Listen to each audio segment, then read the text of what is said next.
परीक्षित महाराज सुखदेव जी से बहुत सुंदर जिज्ञासा करते हैं। हे सुखदेव जी, मेरी जिंदगी के केवल 7 दिन बचे हैं। म्रियमाणस्य किम कर्तव्य। मेरे जैसा आदमी जिसकी मृत्यु इतनी निकट है, उसे ऐसे में क्या करना चाहिए। महाराज परीक्षित के जब चेहरे के भाव को देखा तो सुखदेव जी ने कहा कि परीक्षित, तुम्हें चिंता करने की जरूरत ही नहीं यार। अरे भगवान की प्राप्ति करने के लिए तो 2 घड़ी ही काफी है। अरे तुम्हारे पास तो 7 दिन बचे हैं। 7 क्यों डर रहे हो यार, हम हैं। उन्होंने सुंदर दृष्टांत दे के समझाया, इतिहास सुनाया। खटवांग नाम के जो राजर्षि थे, जो राजा थे, जो इंद्र की मदद करने के लिए स्वर्ग में गए और असुरों के साथ वहां पे उन्होंने युद्ध किया। युद्ध में जब जीत गए, इंद्र जब प्रसन्न हो गए तो वरदान मांगने को कहा तो खटवांग कहते कि क्या तुम मुझको, हे इंद्र, क्या तुम मुझे मुक्ति दे सकते हो। इंद्र कहता है, मुक्ति महाराज हम नहीं दे सकते। बोले ये बताओ मेरे जीवन में कितना समय बचा है। तो इंद्र को तो पसीना आ गया। महाराज, अरे आपकी जिंदगी में तो केवल 2 घड़ी बची है। खटवांग राजा ने कहा, इंद्र 1 घड़ी में मुझे पृथ्वी पर भेज सकते हो तुम।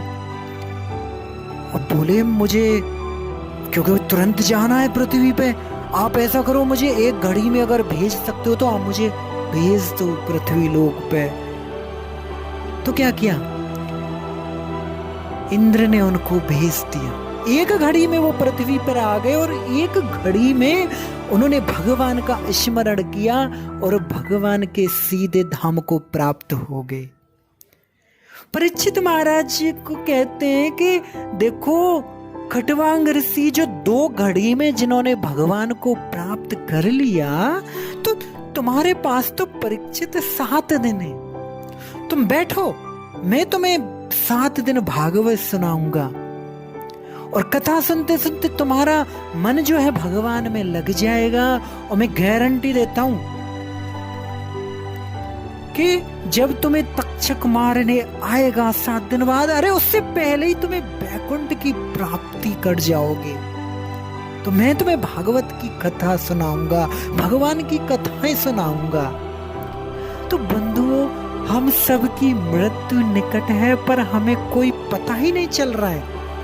हम लोग संसार में सुखी होने के लिए कितने पाप, कोई गिनती नहीं है। व्यक्ति इतना नीचे स्तर तक गिर जाता है उस सुख की प्राप्ति के लिए। बेचारा 60, 70, 80 साल के लिए जिंदगी में हम लोग आते हैं, बजाय सुख की, बजाय भक्ति के, पाप सर पे बोझा ढोके लेके जाते हैं। साथ में दुखों का बोझ सर की गठरी लेके जाते हैं हम लोग। रामचरितमानस में भारद्वाज ऋषि कहते हैं राम जी को, हे राम जी, इस संसार में सुखी होने के लिए करोड़ों करोड़ों प्रयास कर लो, फिर भी दुखों को दूर करने तुम कितने भी कोशिश करोगे, कभी भी तुमको सुख प्राप्ति नहीं होगा। जब तक हमारे मन में छल कपट होगा, जब तक हम भगवान की शरण ग्रहण नहीं करेंगे, कितना भी हम लोग प्रयास कर लें, चाहे वो बताते हैं रामायण में, चाहे कछुए की पीठ पर बाल उग जाए, चाहे बर्फ में आग लग जाए, चाहे मिट्टी को पेलने से तेल निकल जाए, लेकिन इस धरती पर हम लोग कितने भी उपाय कर लें बंधुओं, आदमी जो है वो कभी भी ना तो सुख प्राप्त कर सकता है, ना अपनी मृत्यु को एक अच्छी जिंदगी दे सकता है। कब तक? जब तक वो भगवान की भक्ति नहीं करेगा, भगवान का भजन नहीं करेगा। तो मृत्यु को भी, जन्म मृत्यु को भी सुधारने वाला, इस संसार में तो सुख मिलेगा ही, आने वाले जन्मों में भी हमें ये जो भगवान की भक्ति है वो शाश्वत सुख प्रदान करेगी, जिसके लिए हम दिन रात पाप को पाप किए जा रहे हैं।